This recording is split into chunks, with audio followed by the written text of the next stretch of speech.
Vamos conversar com a repórter Mariana Janjacmo, ela que está em Washington e está acompanhando também essa apuração. Tem ainda a informação, Mariana, dos estados que ainda estão votando. A gente acompanha essa apuração, mas tem gente fechando urna ainda. Qual é a expectativa, então, para as próximas horas? Pois é, né, Juliana, para você ver como a votação acontece aqui nos Estados Unidos. Já resultados saindo e gente ainda votando. Olha, fecham agora 1h da manhã as urnas em Idaho, em Washington, no Oregon e na Califórnia. Estados sem grandes surpresas, na verdade. Não são estados pêndulo, não são estados que devem ajudar a decidir as eleições. Depois, às 2h da manhã, no horário de Brasília, fecham as urnas no Havaí. E mais tarde, às 3h da manhã, fecham as urnas no Alasca.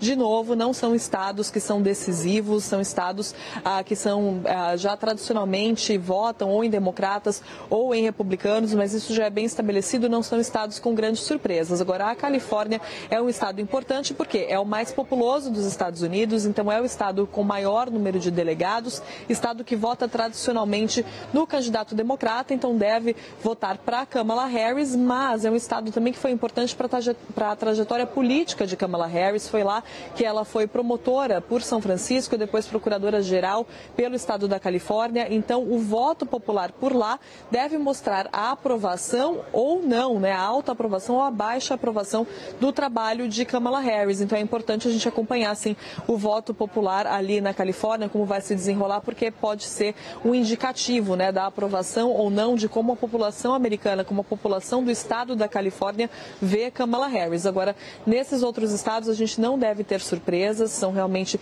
estados já bem consolidados, onde democratas e republicanos já estão bem consolidados e, de forma geral, até agora, o cenário realmente aponta uma vantagem para Donald Trump, lembrando que a gente ainda espera também ao final, né, a contagem final das urnas dos resultados desses estados pêndulo. A gente ainda tem votos para serem contados, ainda tem votos pelo correio, né, aqui nos Estados Unidos, muitas vezes acontece da gente ter um início ali muito bom para um candidato, porque se contam ali os votos daquele grupo que foi primeiro votar para as urnas e depois isso acaba mudando e pode mudar de novo, porque depende dos votos, dos grupos dos votos que vão sendo contabilizados. Por exemplo, em 2020, quando chegaram os votos pelo correio, quando os estados começaram a contar os votos pelo correio, foi que Joe Biden começou a ganhar, a situação começou a melhor para Joe Biden, porque democratas tendiam a votar mais pelo correio do que republicanos. Então, esse tipo de situação ainda pode acontecer, mas, de forma geral, a gente tem um cenário com muita vantagem, sim, para Donald Trump nesse momento. Agora, claro, a gente precisa acompanhar, então, esses estados pêndulo, né, principalmente a Pensilvânia. Pensilvânia, um estado decisivo. Pensilvânia, onde Biden conseguiu a maioria dos votos por uma diferença de 80 mil votos. Ele conseguiu todos os delegados, aliás, por uma diferença de 80 mil votos. E são 19 delegados que estão em jogo na Pensilvânia. Pensilvânia que faz parte do Blue Wall, né, esse cinturão democrata. Pensilvânia, Wisconsin e Michigan.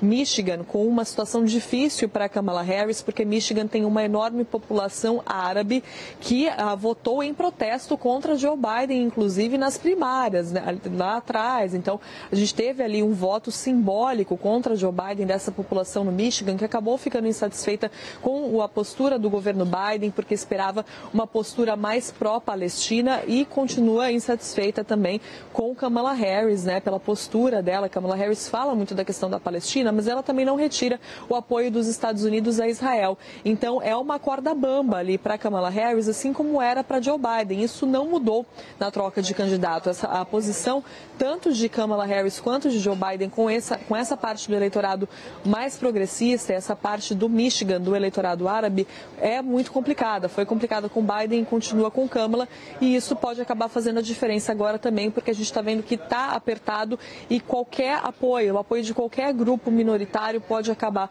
fazendo essa diferença e mudando o resultado, Juliana.